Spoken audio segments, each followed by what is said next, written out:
वर्तमान समय में तो रुआ सबके प्यार सनी पैसन बनल के अनेको गाना हिट बा सिमरन जी इस सब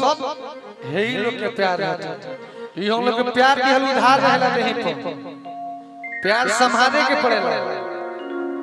नरेंद्र भैया ये लोग के दियाल प्यार है पूरा ये सब भगवान लोग है ये लोग प्यार देते हैं और जौना दिन माइक मिल जाई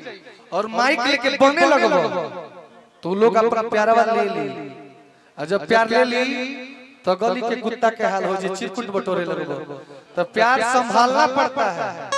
प्यार को सहेजना पड़ता है ये थोड़े ना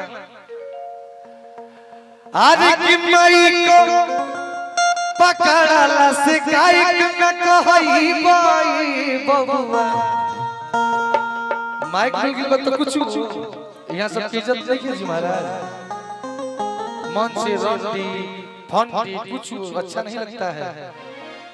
सब कोई कलाकार है सब कोई अपन कला दिखावे आगे बटे यहाँ पे हम गायक हैं हम गर्व से कहते हम गायक हैं हो कहीं से कि हम डांसर कहाँ से कम बाजी मंच जमेगा गुलाम अली खान हकबा अगर हैसन नृत्यांगना ना रही तो कोनो महत्व नहीं के भैया माछी मारे के पड़े कहे के पड़ जाला तबे हेमा जी गावेली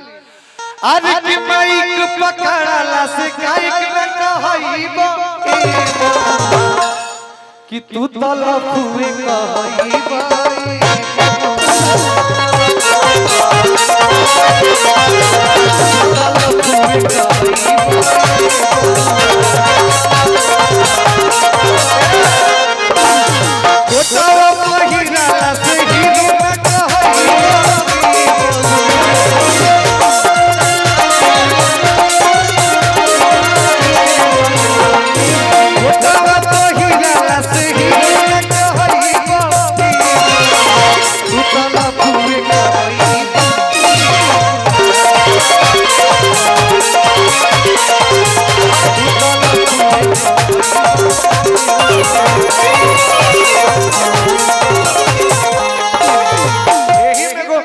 बड़ी गाना वायरल भइल बटे हमर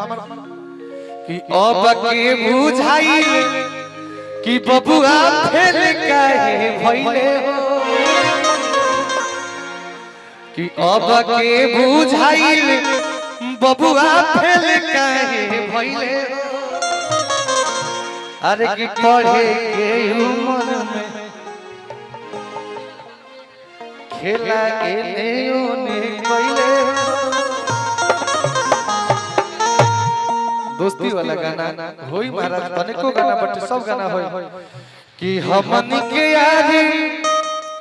बचपन के हो यारी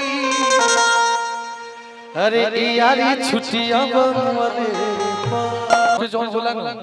हम ऊपरों में गलती कइले बने ऐसा नहीं कि हम दूध के धोवल होई हमरो से गलती ना भई लेकिन हमारे पूज्य गुरुदेव जी का नाम है अजीत हलचल जी कलन के बेटा तोरा रहे के आसमान पे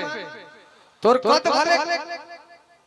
तोर पद बड़ी के आसमान पे पहुंच जाए लेकिन पैर हमेशा जमीन पे रखना है बेटा बड़ी प्यार पाना है लोगों को अब सब जना बोलल जाओ केहू के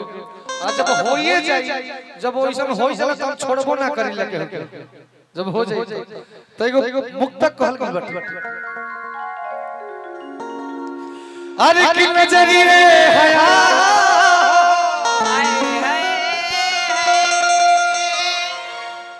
अरे कि नजरिए हया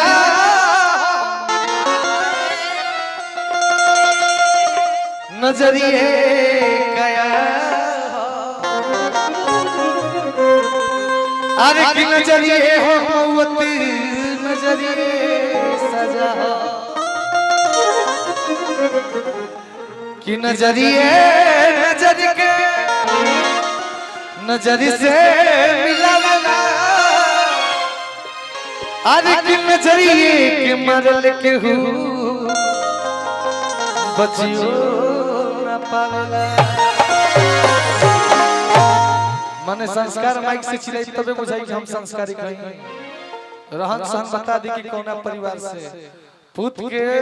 पहचान पलना में हो हम केहू पे कम नहीं बोलत महाराज हम कहें सब कोई अपना करता हुआ